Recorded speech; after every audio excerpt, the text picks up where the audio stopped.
Como bien decía don José Ortega y Gasset, ser de derechas o ser de izquierdas es una de las muchas maneras que el hombre tiene para ser perfectamente imbécil, porque es contemplar la realidad con un ojo tapado. Y yo tengo una ideología que hoy efectivamente está muy mal vista, porque se ha echado sobre ella mucho desprestigio.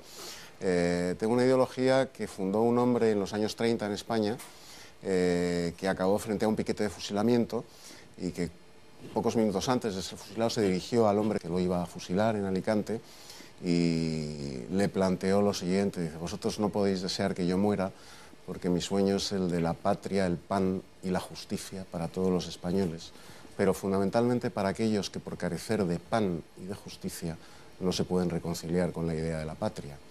Ese hombre se llamaba José Antonio Primo de Rivera y gracias a él y a su ideología, pues todos los grandes avances sociales que ha tenido España en el siglo XX, de justicia social, pues se deben a su ideología, que es la misma que tengo yo. Él convirtió la justicia social no en un imperativo legal, sino en un imperativo moral. La justicia social dejó de ser un arma de propaganda política para convertirse en un hecho consumado gracias a la mala y escasa aplicación de su ideología que se hizo de la posguerra en adelante.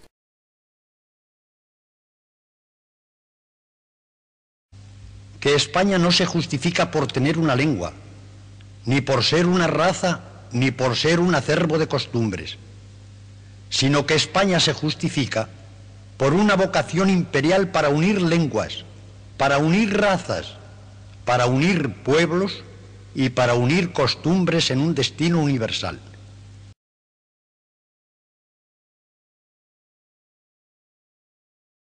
Nosotros no amamos a esta ruina, a esta decadencia de nuestra España física de ahora.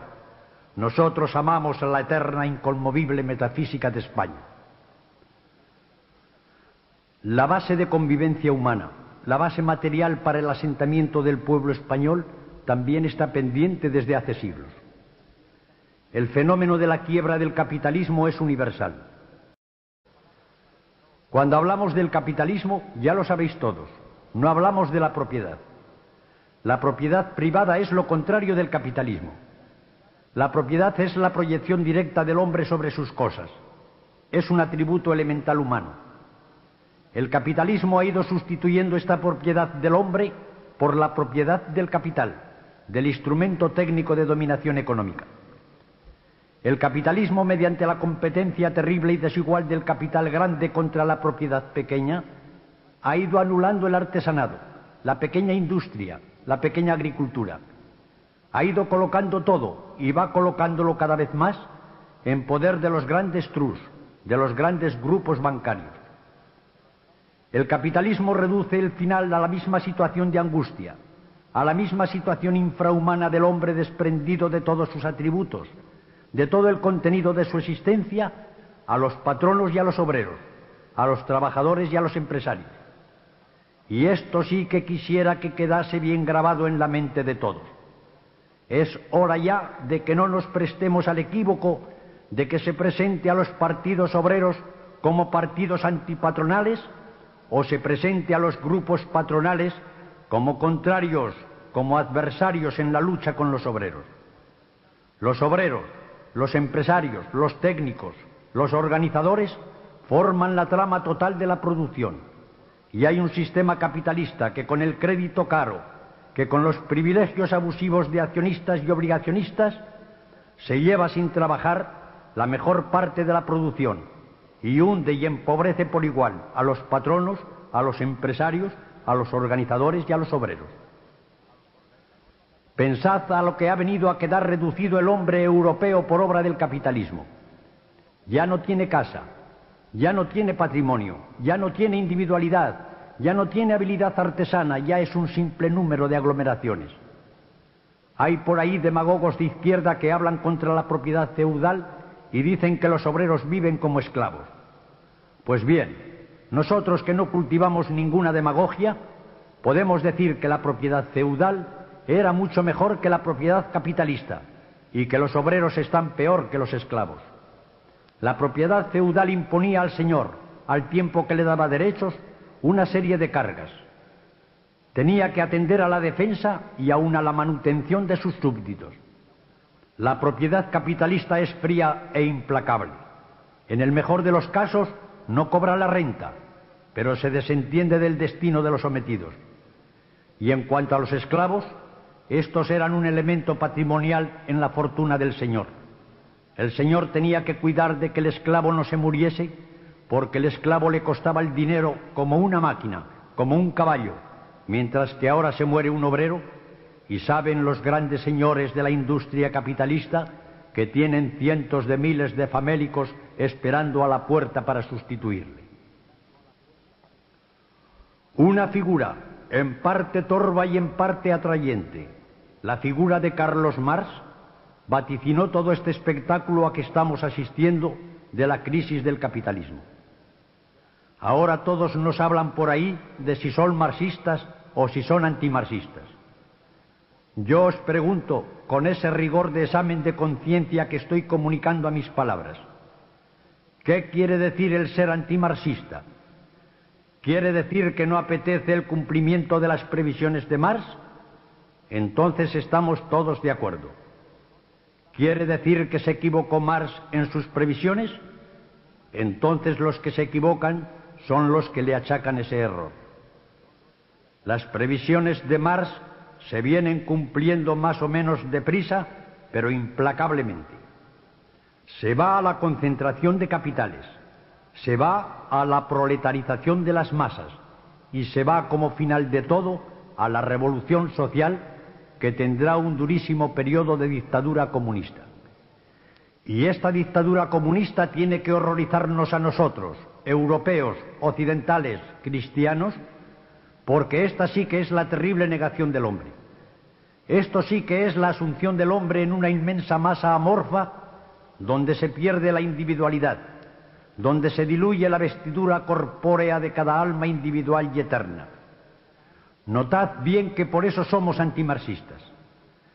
Que somos antimarxistas porque nos horroriza, como horroriza a todo occidental, a todo cristiano, a todo europeo, patrono o proletario, esto de ser como un animal inferior en un hormiguero. Y nos horroriza porque sabemos algo de ello por el capitalismo. También el capitalismo es internacional y materialista. Por eso no queremos ni lo uno ni lo otro. Por eso queremos evitar, porque creemos en su aserto, el cumplimiento de las profecías de Carlos Marx. Pero lo queremos resueltamente. No lo queremos como esos partidos antimarxistas que andan por ahí y creen que el cumplimiento inexorable de unas leyes económicas e históricas se atenúa diciendo a los obreros unas buenas palabras y mandándoles unos abriguitos de punto para sus niños. Si se tiene la seria voluntad de impedir que lleguen los resultados previstos en el vaticinio marxista, no hay más remedio que desmontar el armatoste cuyo funcionamiento lleva implacablemente a esas consecuencias. Desmontar el armatoste capitalista que conduce a la revolución social, a la dictadura rusa. Desmontarlo, pero para sustituirlo ¿con qué? Mañana, pasado, dentro de 100 años, nos seguirán diciendo los idiotas. Queréis desmontarlo para sustituirlo por otro estado absorbente, anulador de la individualidad.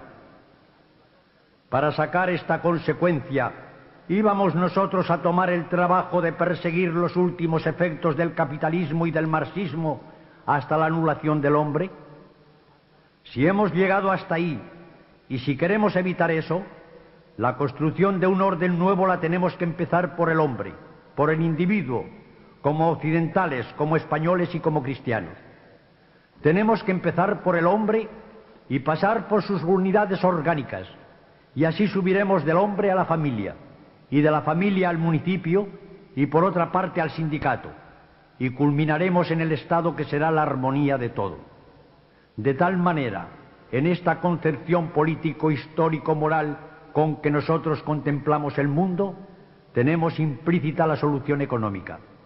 Desmontaremos el aparato económico de la propiedad capitalista que absorbe todos los beneficios para sustituirlo por la propiedad individual, por la propiedad familiar, por la propiedad comunal y por la propiedad sindical.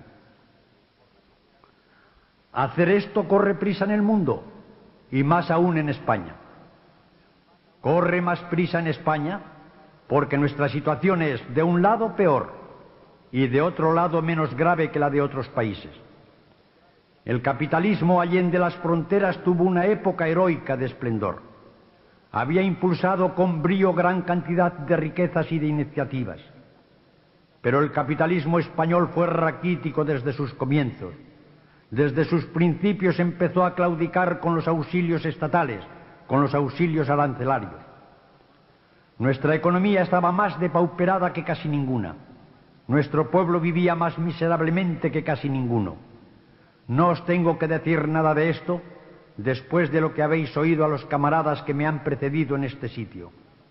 Gran parte de la tierra española, ancha, triste, seca, destartalada, huesuda como sus pobladores, parece no tener otro destino que el de esperar a que esos huesos de sus habitantes se le entreguen definitivamente en la sepultura. Este suelo nuestro, en que se pasa del verano al invierno sin otoño ni primavera. Este suelo nuestro, con los montes sin árboles, con los pueblos sin agua ni jardines. Este suelo inmenso donde hay tanto por hacer y sobre el que se mueren de hambre 700.000 parados y sus familias porque no se les da nada en que trabajar. Este suelo nuestro, en el que es un conflicto que haya una cosecha buena de trigo, cuando con ser el pan el único alimento, comen las gentes menos pan que en todo el occidente de Europa. Este pueblo nuestro necesita que se hiciera la transformación más deprisa que en ninguna parte. Y hacer esto aquí sería más fácil, porque el capitalismo es en España menos fuerte. Nuestra economía es casi una economía interna. Tenemos innumerables cosas que hacer. Con una inteligente reforma agraria, como la que Onésimo Redondo os ha expuesto, y con una reforma crediticia que redimiese a los labradores, a los pequeños industriales, a los pequeños comerciantes de las garras doradas de la usura bancaria, con esas dos cosas habría tarea para lograr durante 50 años la felicidad del pueblo español.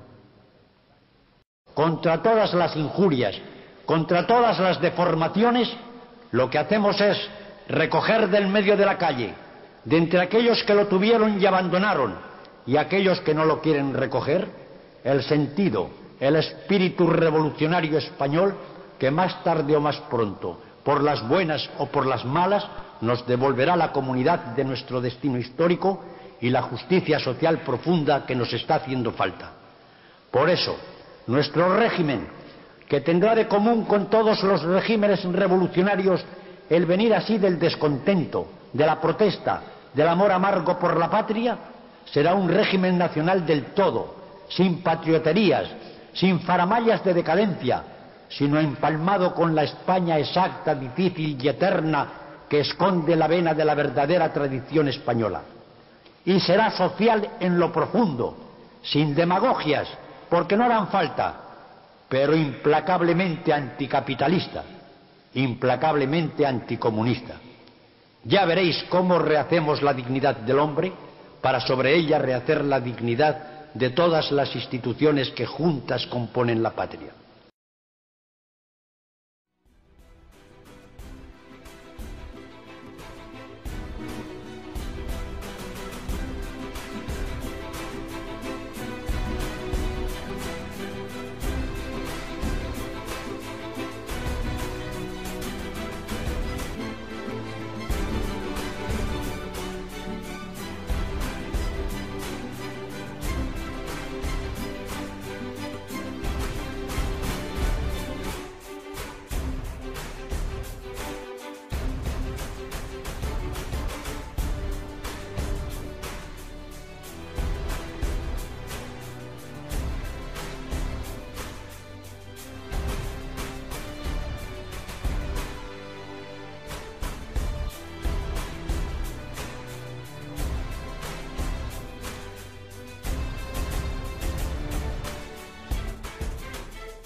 Thank you.